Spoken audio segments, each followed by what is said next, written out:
Ano ang Biblia? Ang salitang Biblia ay nanggaling sa salitang Latin at Griego na nangangahulugang libro, isang angkop na pangalan dahil ang Biblia ay ang aklat para sa lahat ng tao sa lahat ng panahon. Ito ay aklat na walang katulad at katangi-tangi sa lahat ng aklat. Ang Biblia ay binubuo ng 66 na mga aklat. Kasama sa mga ito ay mga aklat ng kautusan gaya ng Levitico at Deuteronomio, mga aklat kasaysayan gaya ng Ezra at mga gawa, mga aklat tulaan gaya ng mga awit ay mga ngaral, mga aklat ng mga hula gaya ng Isayas at Pahayag, mga talambuhay gaya ng Mateo at Juan, at mga formal na sulat gaya ng Tito at Hebreo. Ang mga may akda. May humigit kumulang 40 taong manunulat ang nagkontribusyon sa Biblia na isinulat sa loob ng mahigit na 1,500 taon. Kabilang sa mga sumulat ng mga aklat nito ay mga hari, mangingisda, pastor, saserdote, opisyal ng gobyerno, mga pastol at mga manggagamot. Mula sa mga pagkakaibang ito nabuo ang isang hindi kapanipaniwalang pagkakaisa, na may isang tema na bumubuo sa mga aklat mula umpisa hanggang wakas. Ang pagkakaisa ng mga aklat ng Biblia ay sa kadahilanang ang talagang may akda nito ay ang Diyos mismo.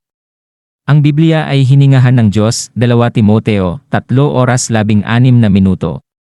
Ang mga tao na ginamit upang sumulat ng mga aklat ay pinangasiwaan ng Diyos at ipinasulat kung ano lamang ang gusto niyang maisulat at ang resulta ay ang perpekto, banal at walang kamaliang salita ng Diyos. Awit 12:6, 2 Pedro 1:21.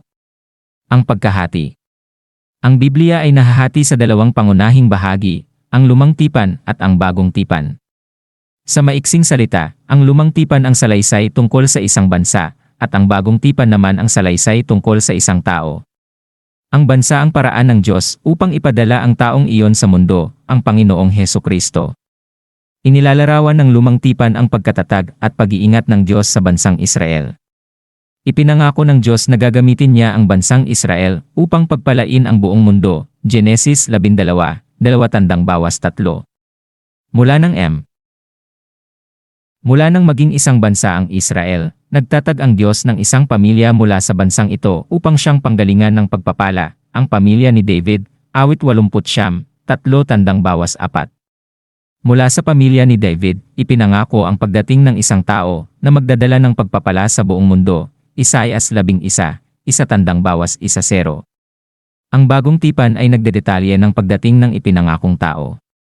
Ang kanyang pangalan ay Jesus at kanyang tinupad ang mga hula sa Lumang Tipan, na buhay na banal, namatay bilang tagapagligtas at bumangon mula sa mga patay.